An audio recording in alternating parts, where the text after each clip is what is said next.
इस वक्त हमारे साथ जम्मू कश्मीर प्रदेश अध्यक्ष भीम आर्मी पवन लोनी जी हैं। पवन लोनी जी से आज हम बात करने के लिए यहाँ पर पहुँचे थे कि संविधान दिवस है। आज पूरे भारत के अंदर संविधान दिवस मनाया जा रहा है, लेकिन संविधान दिवस के आने वाले सालों में क्या संविधान सुरक्षित रहेगा? जिस तरीके से संविधान के अंदर लगातार बदलाव किए जा रहे हैं, क्या लगता है कि संविधान सुरक्षित है, सुरक्षित हाथों में है? इस पर पवन लोनी क्या समझते हैं, भीम आर्मी क्या समझती है, बात करेंगे। पवन जी, क्या समझते हैं कि संविधान सुरक्षित हाथों में है, क्या वाकई में है कि नहीं? सबसे पहले आपका बहुत बहुत धन्यवाद और समस्त देशवासियों को और जो विदेश में रह रहे भारतवासियों को आज संविधान दिवस की बहुत बहुत बधाई एवं मंगल कामनाएं। और सर्वप्रथम हमारे समय समय पर बहुजन समाज में जन्मे संतों महापुरुषों गुरुओं को मेरा शत शत नमन। और आज एक महान शख्सियत ने एक हमें जो ग्रंथ है, आप ग्रंथ बोल दीजिए, परम पूज्य बाबा साहेब डॉक्टर भीमराव अंबेडकर जी ने संविधान हमें दिया था, जो कि एक इक्वलिटी देता है, स्वतंत्रता देता है, बंधुता, भाईचारा और एकत्रता का जो मैसेज है वो इस भारतीय संविधान में है। और कुछ शरारती तत्व जो हैं इसी संविधान को बदलने की बात करते हैं, जो मनुवादी सिस्टम को आगे लाना चाहते हैं। जैसे पहले संविधान से पहले जो मनुवाद सिस्टम था, जो मनुस्मृति में जो बातें हैं, वो जो हमारे ऊपर सीधा सीधा मूल्यवासी लोगों के ऊपर जो उनको प्रताड़ना करती हैं या उनको राइट से वंचित रखा जाता है, आज इस महान संविधान का जो देश में नहीं विदेश में भी इसको पूजा जाता है, क्योंकि इसमें इक्वलिटी है और दबे कुचले समाज जो जिनको हक अधिकारों से वंचित रखा गया था, उनको आज बराबरी का मौका मिला था। और जैसे ही मैं बात कर दूं, इसी संविधान को ख़त्म करने की बात जो शरारती तत्व कर रहे हैं वो किस तरीके से कर रहे हैं।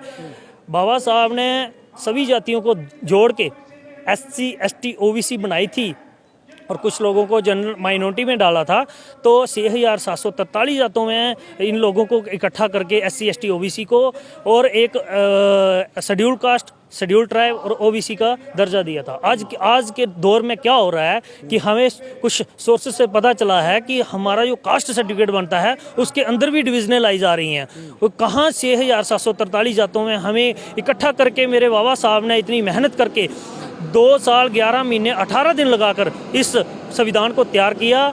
और आज वही लोग जो शरारती लोग हैं, मनुवाद को बढ़ावा देने वाले लोग हैं, पाखंडवाद को बढ़ावा देने वाले लोग हैं, वो षड्यंत्र के तहत इस संविधान को फिर बदल रहे हैं, इसमें संशोधन लाने का प्रयास कर रहे हैं और इन्हीं कास्टों को और डिवीज़न में बदल रहे हैं। और मैं बात कर लूँ एक रिजर्वेशन के ऊपर, कि रिजर्वेशन के अंदर भी उन लोगों को भी रिजर्वेशन दी जा रही है जिनका कोई है ही नहीं, महत्व नहीं, उनको बनती नहीं है रिजर्वेशन पर, लेकिन उनको भी फिर भी इकोनॉमिकली वीकर सेक्शन का ले लो, मतलब इस जो आरक्षण हमें मिला था उनको भी डिवाइड किया जा रहा है और हम लोगों को कमज़ोर करने का ये षड्यंत्र रचा जा रहा है। मैं मूल निवासी लोगों को ये कहना चाहता हूँ कि जाग जाओ, खासकर युवाओं को कहना चाहता हूँ कि जाग जाओ, आपके हकों के ऊपर हमला हो रहा है।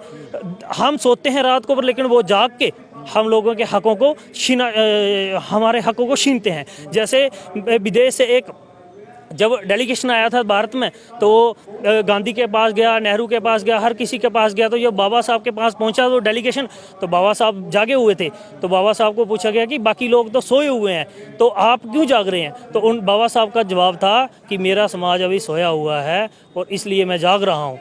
आज क्या हो रहा है हमारे समाज को? हमारा समाज सो रहा है, और लेकिन जिनको जागना चाहिए था वो नहीं जाग रहे, वो सो रहे हैं। लेकिन ये देखिए ये क्या षड्यंत्र रचा जा रहा है, सिस्टम को तोड़ मरोड़ के, और इस संविधान के ऊपर हमला है। मैं एक बात कहना चाहता हूँ कि वो संविधान ਨੂੰ बदलने दी चाल चलते ने। असी दुश्मन के उत्ते बिजली वांगू गिरना चाहते हैं, असी फैन हाँ बाबा साहब के, कुछ समाज लिए करना चाहते हैं, इस समाज लिए मरना चाहते हैं। जय भीम जय भारत। जय भीम जय भारत। जम्मू कश्मीर भीम आर्मी प्रदेश अध्यक्ष पवन लोनी ने सीधे तौर पर यह कह दिया है कि संविधान को बदलने वाली ताकतों का मुंह तोड़ जवाब दिया जाएगा।